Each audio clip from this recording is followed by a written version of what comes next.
I'm Daniel Lucas, and welcome to Book 101 Review. Book 101 is all about the books that I read for the last 40 years, and today I have a much special guest. One of her advocacy, teaching the living to help the dead, no other than Miss Tina Erwin. Thank Welcome. you so much for having me. I'm thrilled to be here.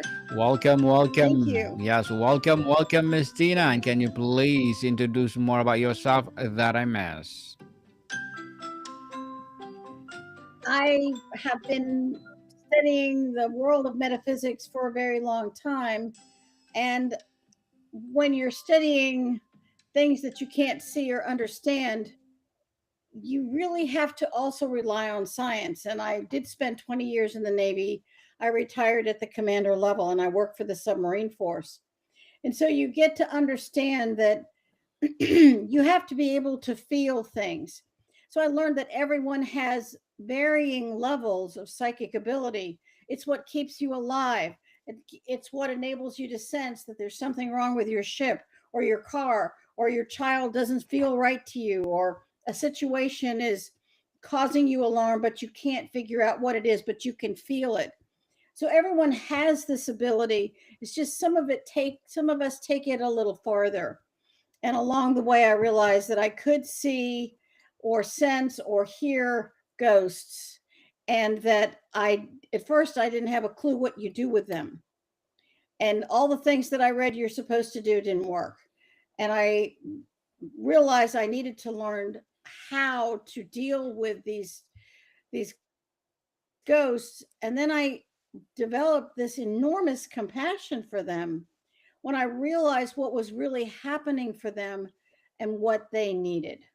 So that's a little bit about how I got started. So I started writing books about everything from prayer to ghost stories so you can understand from the ghost point of view what it's like to be dead to what it's like to be psychic, the crossing over prayer book and books on karma so that you can understand this enormous big picture. It's not just, oh, somebody sees a ghost. It's so much bigger than that.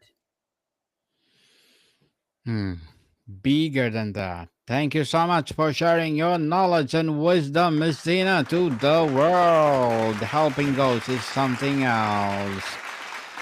So let's talk about what happens after someone dies. So tell us, why is the question of what happens after death arguably the most fundamental and enduring question in human history?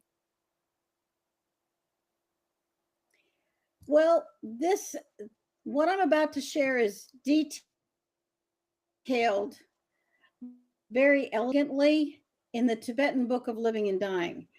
And it's what I have actually seen as people have died. So I have it from multiple sources. When a person, if you have to understand, a soul lives forever. So the soul comes from someplace else and enters a mortal frame. And that frame carries them through what's called an incarnation or a particular lifetime. So you have this body, and sometimes this is a great body and it serves you well, and sometimes it's diseased or you abuse your body. But at some point, the body is done. It's tired, it's exhausted, and you don't get to stay forever. So you have to leave the mortal frame, and the body turns to dust, but the soul lives forever. The soul is connected to the body through something called the silver cord. The silver cord attaches through your heart chakra. And the chakras are all of these energy wheels that manipulate and manage the energy in the body. Chakra is a Sanskrit word for wheel. So when you are connected to the silver cord, then your soul is resident in the body. When you dream, when you sleep, people say, oh my gosh, I travel in my dreams. Well, actually, many people do exit their body and they may see different things, but they're connected back to the body with a silver cord. That's why we have deja vu. Maybe we've traveled in the sleep state, and that's why that location is familiar. But at some point, the body dies, whether it's an instantaneous death through a crash or something happens, or the body starts to shut down. And whether this happens in an instant or over several hours or days, actually, the process is always the same. All of the life force starts to concentrate in the trunk of the body until there is really nothing, there's no life force left. It's like the last person in a building turning out the lights. And so at that point that the heart flatlines and the body is considered dead, the silver cord is cut and the soul exits the body, usually through the crown chakra. And then the soul goes from the third dimension of the density of a body, of time and space and gravity, of being anchored when you walk, to the fourth dimension where there is no time, there's no space, and there's no gravity. And you discover that your many emotions, you're bewildered. You didn't know what to expect, and now you're really bewildered. And then somebody thinks about you and you're in front of them just like that. Oh my gosh, you can travel with the speed of thought. That's why if your loved one dies and you're 1,000 miles away, you can feel that they're in the room next to you. This happened when my mother died. Mm-hmm. I knew she was dying and I knew that she left her body and she was standing in my kitchen 3,000 miles from where she died. But I knew she was there. And then she went to visit another one of my siblings. And then she didn't come back because we did cross her over. And when those things happen, the soul gets to hear or see. I had my neighbor actually was in a motorcycle accident, and he hit some water pipes and he died instantly. And I discovered he was in my office one day, and I said, "Gee, what are you doing here?" And he said, "My family's holding on to me with their emotion. It's like these cords holding me. If you don't help me to cross over, I don't think I'll ever be free of their grief." So what I learned from him is that relatives are grieving and they miss their loved one, but many of them are not willing to let that person go.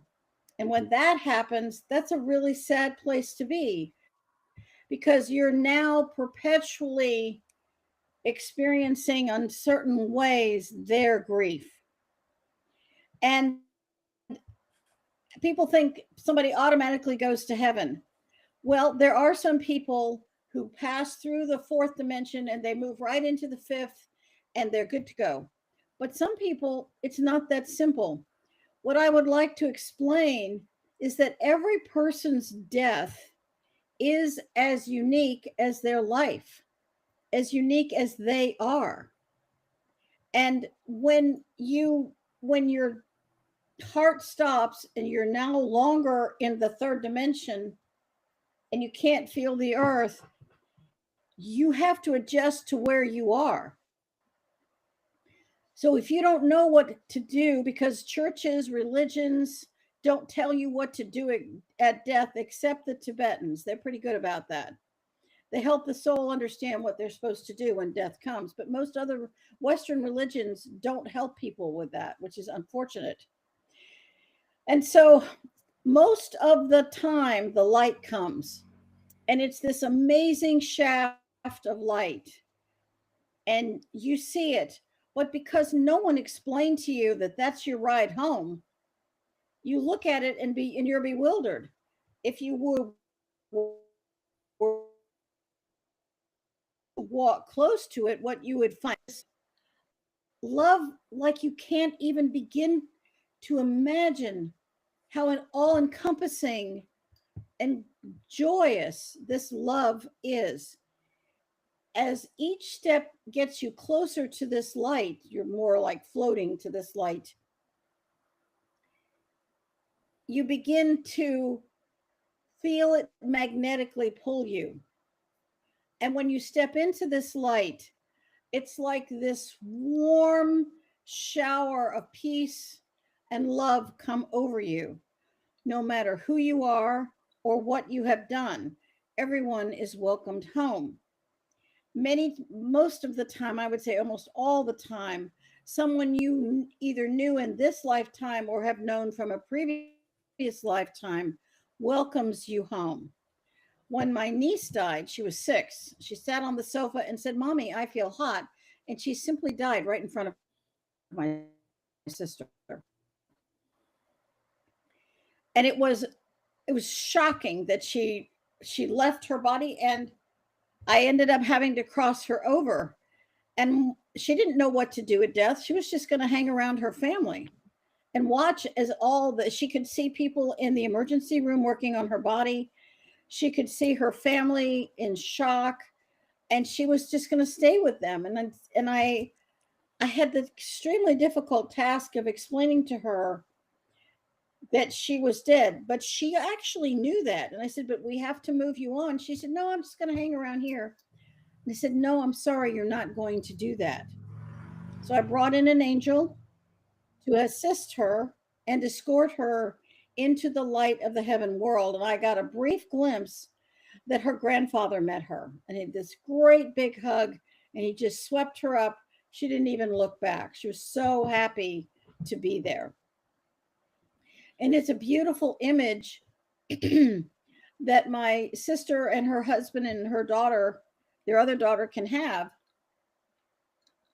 because the loss of a child is so traumatic that you need something that helps your heart to heal. And that was extremely important to them. Children do not know what to do at death. That's never been discussed with them. No one talks about it. And this is a really important point. If your child dies, your last act as their parent is to cross them over. And I did write something called the Crossing Over Prayer Book. And Hmm. these are prayers for I've got 88 prayers that help the living and the dead.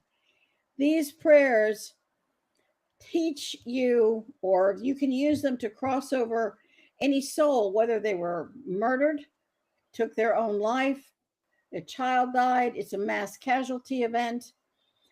It's suppose you can sense that there's a murderer present.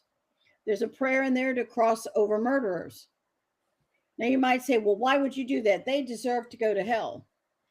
But the truth is, that murderer is not ours to judge. A person who goes into the heaven world enters this realm based on their frequency. So if you are a murderer of one or many people, you're not going to go to the same place as a 6-year-old child who, died suddenly of an illness that actually your parents didn't even know you had. So there's many ways to look at this, but at the end of the day, crossing over every single soul is a courageous act, and it's a act filled with powerful compassion. Does that kind of help? Yes, indeed, Miss Tina. And if there's no conscious afterlife, does that make creating a legacy through our children, our work, or our impact on others? I would say that there is consciousness after death. You are aware of yourself. Many times you are very aware of your surroundings. And when you move into the heaven world, you are able to sit down with counselors of divine wisdom. They're really amazing beings, and they will answer your questions about the things that happened to you in the life most recently lived. Why were my parents so difficult? Why did I experience this horrible situation? Why was I divorced? Why did I die this way? They will help you to understand those things. They will also show you your legacy. These are the people you helped. Because you helped this person, the echo effect of all of the people that person helped just continues to echo forward and to be helpful. And those are very, very important concepts. All that you have done stays with you because all that you have done, all of the ledger, the karmic savings and loan, your bank account, becomes your Akashic record. And that record travels with you between life and death, and then life in the higher realms. And then it is in a catalog account of all of the things that you've done, what your legacy is. You don't leave it behind, it always goes with you because your subconscious helps you to connect while you're living to every place you've ever been, every person you've ever met, everything you've ever touched, every experience you've ever had is recorded in your Akashic records through your Aka chords, aka chords, that comes from the Hawaiian Huna tradition, but that word is also part of the original language of the 12 tribes on earth. So Akashic records is derived from our connection to people, places, and things and experiences. And it's constantly recording. It sees you when you're sleeping, and everything is part of your soul legacy. That's a super important concept. When you understand that, all the things that you do, the mindfulness that you have becomes critically important. If you edit what you say to someone looking for the highest good and the most care, it doesn't mean that you don't tell them the truth or you find a way to help them, but realizing that there are some people who will never be able to hear you, and that there are others who need what you're about to tell them.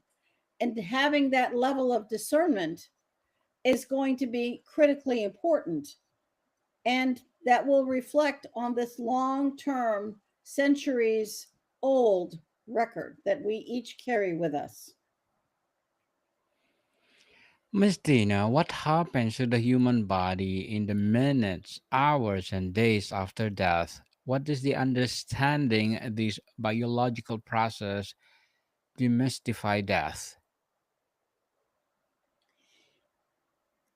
For a human body to function, it requires the animation energy of life force. That's why we eat food that has life force. And we can't eat grasses. Well, I guess we eat some grass, but we can't sit in front of the sun and pull in the life force from the sun. We get a lot of life force from the sun, but to fully nourish us, we have to eat physical food. That nourishment creates an energetic cycle in the body. That energetic cycle keeps the body fit and intact, muscles working, brain working, eyes working. And when the body processes start to break down, sometimes they reach a catastrophic point and the body can no longer use the nutrients or whatever happens in that method of death, and the body physically dies, which means that there is no blood circulating throughout the body. There's no neurons firing in the brain. The myelin sheath that covers the brain and establishes and is where we store our memories, that that isn't working anymore. And so it all becomes consolidated in the Akashic records in the heart muscle, in the seed atom of the soul lives inside the heart muscle. So when the consciousness leaves, the silver cord is cut, and that person exits the body, there's no further use for the body. So the body starts to break down like all living things break down. And once that breakdown starts to take place, We don't need the body, whether you it's cremated or it's buried at sea, it's or you put it in the ground. The soul has no further use for it. In one life, someone is female. In another life, they might be male. They might be tall or short or genius or not so smart or anything in between. We're given a menu of different life experiences to enable our souls to grow. And that's just a really powerful concept. So the physical body starts to disintegrate very quickly. The warmer the room, the greater the decomposition of the body. The body has to decompose. There's no longer any energy that animates it. That's what happens. Miss Tina, is there a value is not knowing for sure what happens? Does the mystery itself inspire art, philosophy, and a deeper appreciation for life? I don't think so. I wouldn't say that it inspires a deeper appreciation only because as an individual approaches death, there is this fear. They don't know what's going to happen to them. Is it going to hurt? That's what everyone wants to know. Is it going to hurt? Is God going to punish me? Is the devil coming for me? I was born in sin and I died in sin. And does hellfire Await me? And what if I don't like where I'm going? The fear is so enormous. But if we were to remove the fear and provide kind information that would help a person to appreciate that death is a process, just like birth is a process. You know, when a person is born, the traumas that they experience at birth, that's part of their memories. I had a child recently tell me that in the last life, they died while they were being born. And it was scary this life being born. This kid was 3. So we remember sometimes being born is traumatic, and maybe the soul is fearful of being born. We always think of death because we have consciousness, but we don't think of what it's like for the soul. Is there any fear of being born? Is the mother ready? Does this family want me? Am I going to be loved? Am I going to be abused? So there's a lot of fear about what happens once you're born and that process.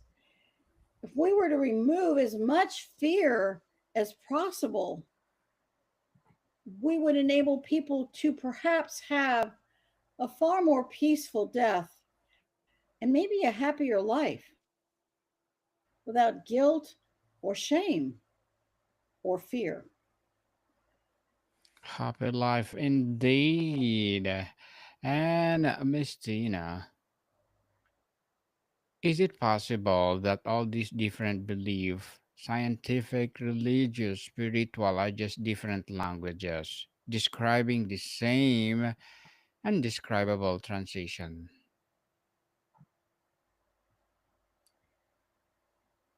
Well, everyone is going to have an opinion, and that's all mine is. It's an opinion, it's a view. It's just that I spend a lot more time with dead people than most other people do. And some people end up in a hell of their own making. A lot of times our thoughts create our reality.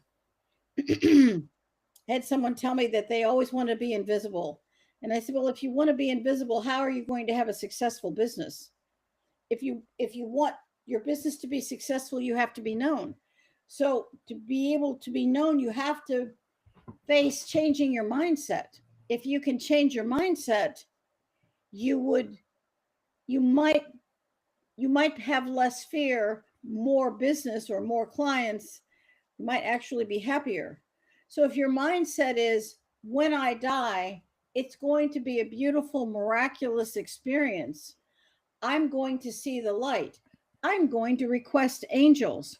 I'm going to cross into that light. and feel the warmth and the love of God. It's actually really simple. If we make it too much of a mystery, think of the pain, the agony, the difficulty people experience that might not be necessary. What do you think? Indeed. Totally interesting, Miss Tina. And to wrap up our discussion for today, if you could leave us with one thought about death that would lessen our fear and increase our peace, what would it be? I would suggest that you learn or have access to the crossing over prayer. That prayer is available on the Ghost Helpers website. It's absolutely free on that website. Anyone can use it. If you think you have a ghost, say the crossing over prayer. You will help them. If you are fearful of death yourself, there are prayers in the crossing over prayer book that will help you, or you will be able to help someone else prepare for the death process.